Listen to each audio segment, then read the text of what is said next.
Bonjour tout le monde, bienvenue à cet épisode du podcast qui est produit par la Fondation Santé Gatineau. On se donne en Outaouais, on se donne à plein de niveaux au niveau de la santé, des services sociaux.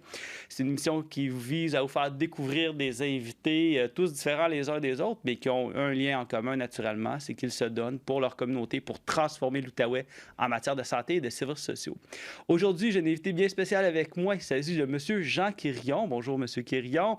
Bonjour Jean. On se connaît bien, on va se tutoyer. Deux Jean, ça va être facile pour le besoin de l'entrevue et de cet échange entre nous deux. J'ai bien hâte de faire découvrir à nos auditeurs qui est Jean Quirillon. Et j'y vais avec cette première question-là, générale. Qui est Jean Quirillon? C'est une bonne question dans la mesure où je me suis longtemps défini comme étant prof à l'université. Puis tout à coup, je me suis rendu compte, ne l'étant plus, ou en fait, je suis en congé d'invalidité maintenant à cause du cancer, que c'était simplement une partie de moi. Ouais. Et finalement, je suis d'abord papa. Oui. Et puis ensuite, je pense que je dirais que je suis auteur jeunesse maintenant. Une nouvelle un peu carrière qui se développe. On va comprendre pourquoi au feu.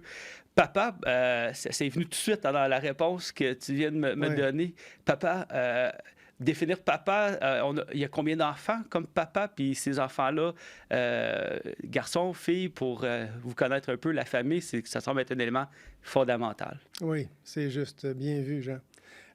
D'autant plus que lorsqu'il y a une nouvelle comme celle du cancer qui tombe, on a besoin de soutien et mes enfants auront été là. Donc, j'en ai 3. Oui.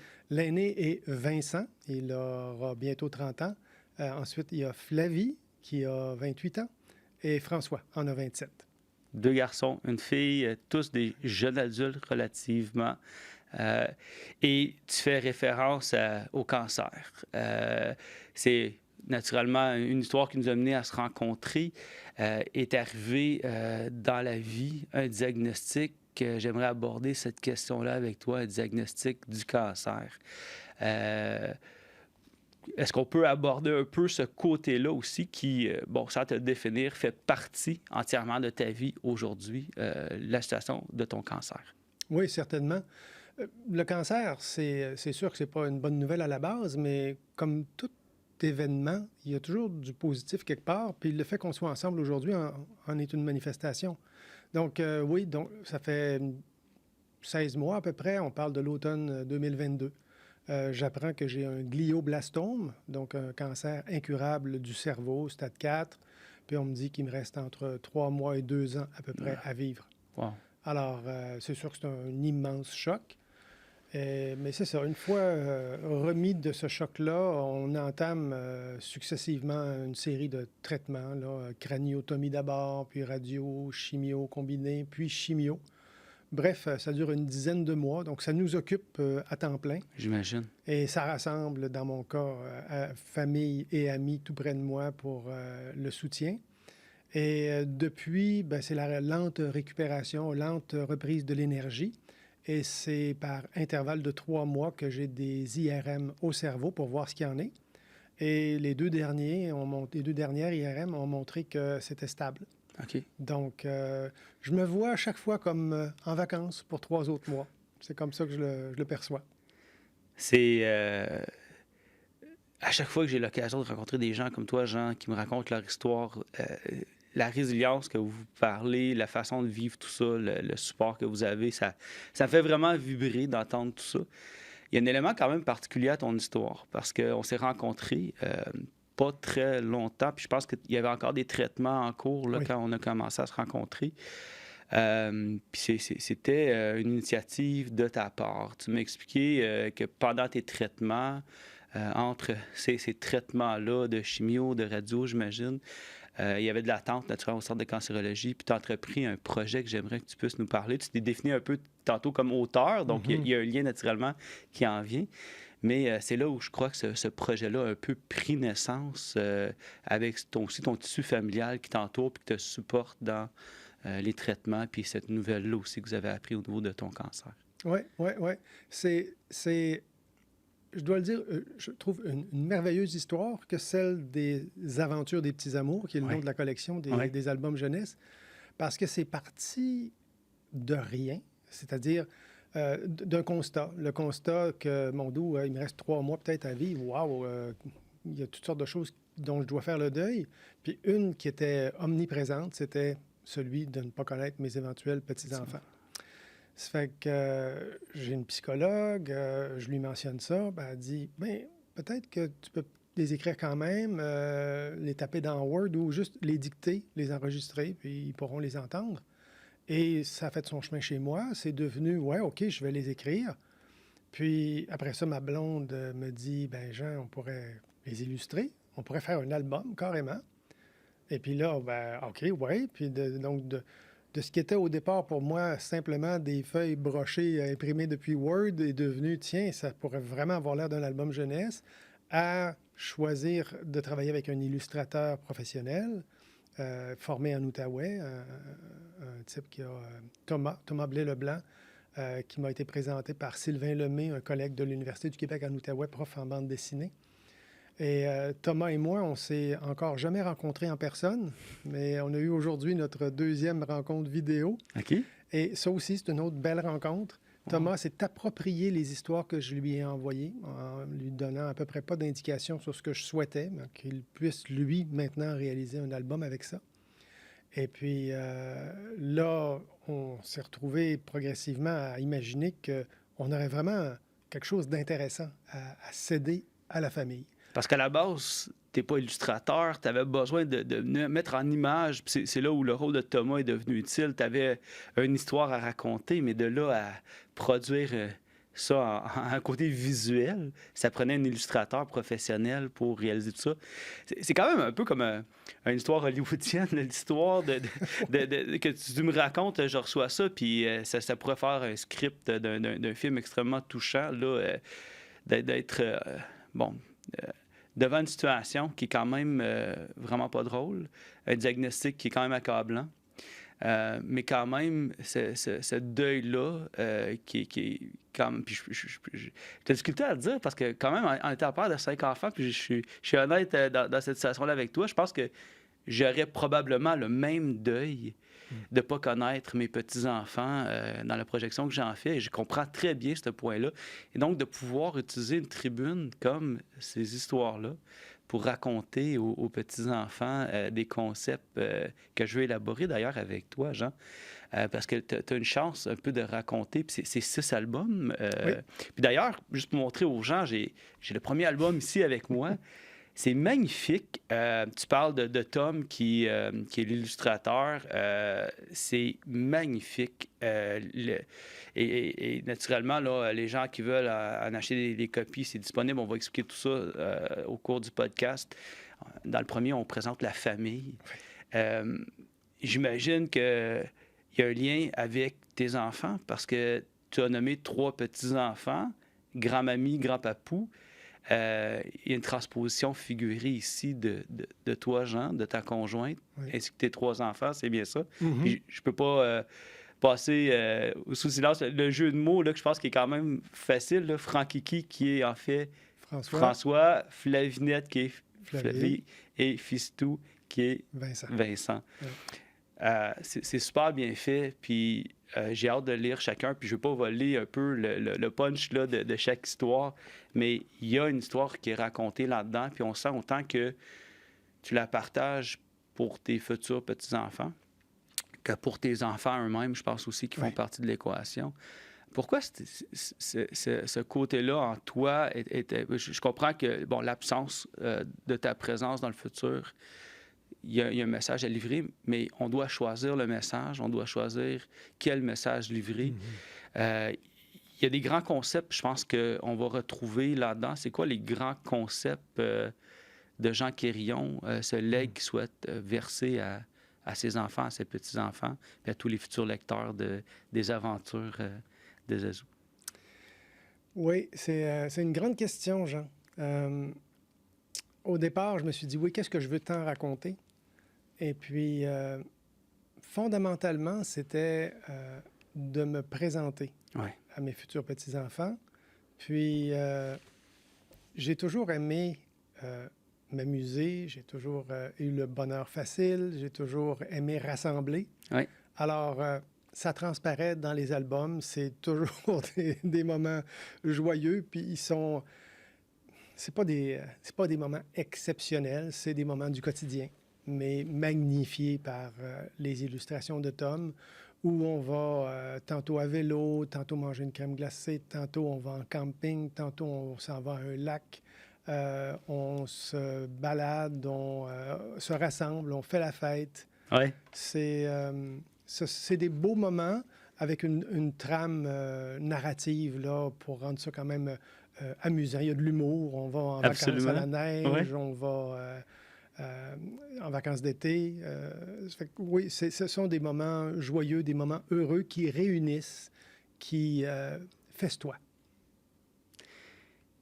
Dans Les Petits Amours, il y a un personnage, je trouve, qui est quand même spécial. C'est Rosaline.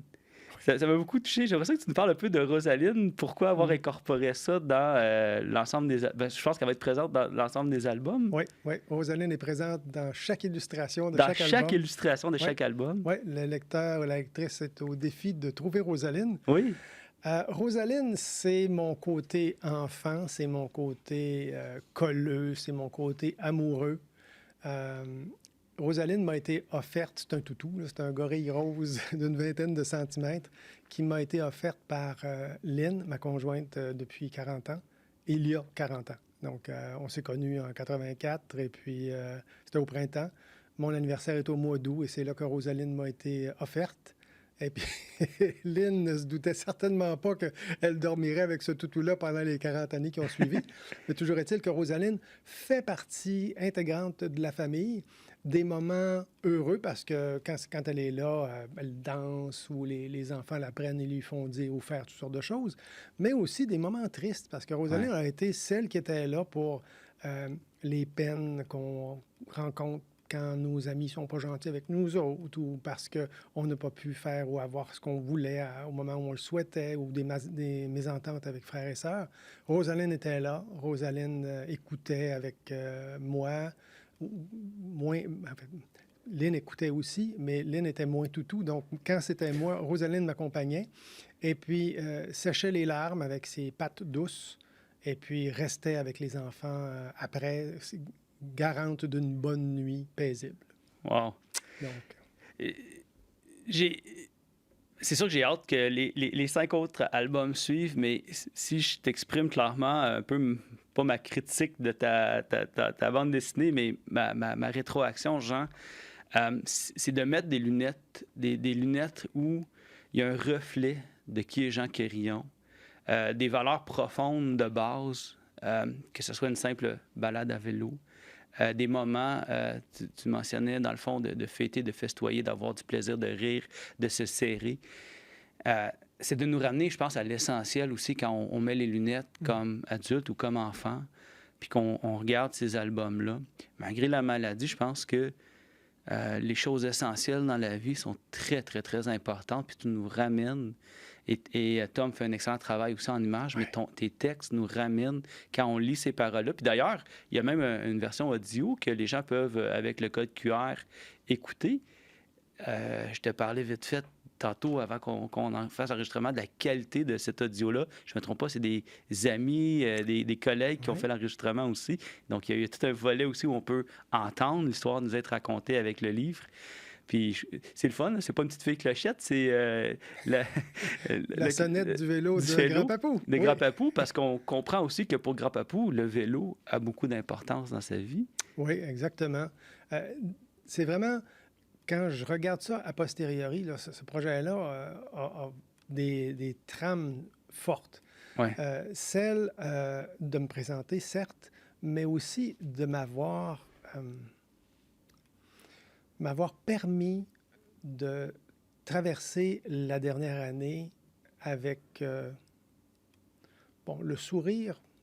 Est-ce que c'est trop fort? Non, je pense que c'est juste de dire le sourire. Quand un diagnostic comme celui-là tombe, on a l'impression que le monde se rétrécit, on manque d'air et puis ça se termine, tout est noir. Puis le projet de banal qu'il était d'écrire quelques petits trucs dans un cahier, dans une salle d'attente, est devenu, au fil du temps, une occasion de partage Ouais. avec Tom, par exemple, avec Sylvain, qui est le collègue de Luco qui m'a donné un coup de pouce aussi. Maintenant, avec la designer Rosaura, avec les enfants à qui les esquisses et les albums étaient soumis, avec les amis de la famille, anciens étudiants au doctorat avec moi, qui ont réalisé la version audio et la narration. Ça a été une occasion d'apprentissage. Le monde de l'édition des albums jeunesse, des illustrations, tout ça m'était complètement inconnu. Fait que le besoin d'apprendre a toujours été là pour moi. J'ai toujours aimé ça. Puis je pense que c'est pour ça que j'ai été heureux dans un milieu universitaire où tout est toujours en apprentissage, Ouais. où il y a toujours une conférence midi à gauche, à droite, un événement, des étudiants qui arrivent d'ailleurs, des collègues qui savent des choses. Bref, on est toujours en train d'être à l'école. Et puis, ça a été très nourrissant pour moi dans cette dernière année de faire cet album-là, au point où, là, je vois qu'on arrive dans les prochains mois au terme de cette première mouture, là, des 6 albums qu'on avait en tête et qui sont réalisés. Puis je me surprends à penser déjà à qu'est-ce qui pourrait suivre. Qu'est-ce qui pourrait suivre Oui, ça? ça va vraiment... oui, ça m'a aidé énormément. C'est un cadeau du ciel un peu, là, cette aventure-là, quand je t'écoute parler. Puis je pense que ce qui est important aussi, c'est que tu en fais un cadeau aux autres. Tu en fais un cadeau naturellement de ta passion pour la vie à ta famille. C'était ça l'objectif premier. Mais je t'amène aussi sur le fait que si on est ici aujourd'hui, c'est que tu en as aussi fait un peu un cadeau de le partager. Tu aurais bien pu garder ça intime à travers ce que tu vis avec tes amis, ta famille, mais il y a quand même eu cette rencontre-là avec la Fondation Santé Gatineau. Oui. On en faisait référence tantôt. Pourquoi avoir rejoint la Fondation, puis avoir partagé cette idée-là à la Fondation? Quel était l'intérêt de Jean Quérillon de faire ce partenariat, justement, avec la Fondation? Oui, Jean. En fait, j'ai eu l'immense chance d'être en santé toute ma vie, puis d'avoir des gens autour de moi qui l'étaient également. Alors, la maladie m'aura fait découvrir le système de santé, le centre de cancérologie, tout ça. Ouais. Puis, je me suis trouvé privilégié d'être pris en charge comme ça, rapidement, qu'il y ait toutes sortes de ressources, des gens compétents. Et puis, je me suis dit, waouh, c'est parce qu'il y a des gens qui, avant moi, sont passés puis qui ont bâti ça que je peux en bénéficier. Alors, quand est venu le temps de se dire, OK, on en imprime combien des exemplaires, puis à compter sur les doigts de la main le nombre de proches à qui on voudrait en donner, on s'est dit, ouais, mais dans le fond, les imprimer, on pourrait en imprimer plus, et puis les vendre avec des profits qui iraient à une fondation. Et tout de suite, la Fondation Santé Gatineau me semblait la plus évidente. Alors, je m'en suis ouvert à ma radio-oncologue tout de suite, qui m'a encouragé à vous joindre. Et puis, ça a été immédiat. Là. Tout de suite, on a eu une rencontre, ça a cliqué. Et puis, j'ai apprécié d'ailleurs toute la souplesse que j'ai eue comme appui de la Fondation, où je comprends très bien qu'on peut arriver dans toutes les directions avec des initiatives. Ouais. Il y a sans doute une structure qui est nécessaire pour vous, des choix à faire. Et comme je le disais tantôt, j'étais néophyte. Je ne pouvais pas prédire quel revenu je vous apporterais. Je n'étais même pas conscient de la charge de travail que je vous demandais. Mais vous avez sauté dans l'aventure. Et puis, tout du long, ça a été une magnifique collaboration, très agréable, qui se poursuit encore. Je remercie notamment Cynthia et Marie-Lou de la Fondation, avec qui je traite régulièrement. Et ça fait partie justement des bonheurs de cette aventure-là, de travailler avec des gens de toutes sortes qu'on ne connaît pas, mais qui finalement, avec qui on fait équipe. Ah, wow. Ben, je suis content d'entendre cette belle histoire-là aussi parce que, oui, tu sais, les albums sont tous les profits, en fait, les profits nets. Puis, je tiens à mentionner que c'est quand même incroyable parce qu'il n'y a aucun, mis à part les frais de base pour couvrir la production d'un album, il y a certainement les coûts d'impression, etc. Mais 100% des profits viennent à la Fondation. C'est un cadeau que vous nous faites. Tu voulais certainement pas en tirer aucun profit personnellement. C'était vraiment de pouvoir le réinjecter. Puis tous les fonds sont réinjectés envers le centre de cancérologie. Puis on sait qu'il y a énormément de besoins. Puis c'est aussi souvent très dispendieux. L'optimisation qu'on en fait des équipements ou des espaces au niveau du centre. Donc, tant aussi longtemps qu'il y a des gens qui achètent ces albums-là. Puis les ventes vont, je dois dire, déjà très bien.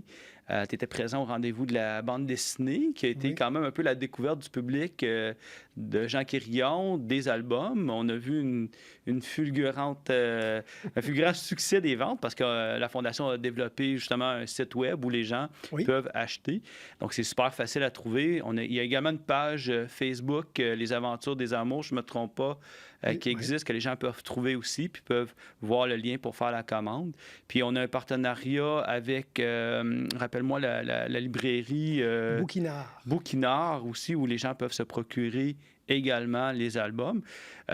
Puis, ben, c'est très, très facile, là. Les transactions peuvent se faire en ligne. Les gens peuvent réserver aussi l'ensemble des albums via le site web de la Fondation. Donc, c'est très facile. Les liens seront en dessous, naturellement, de la vidéo du podcast pour que les gens puissent cliquer les liens puis voir.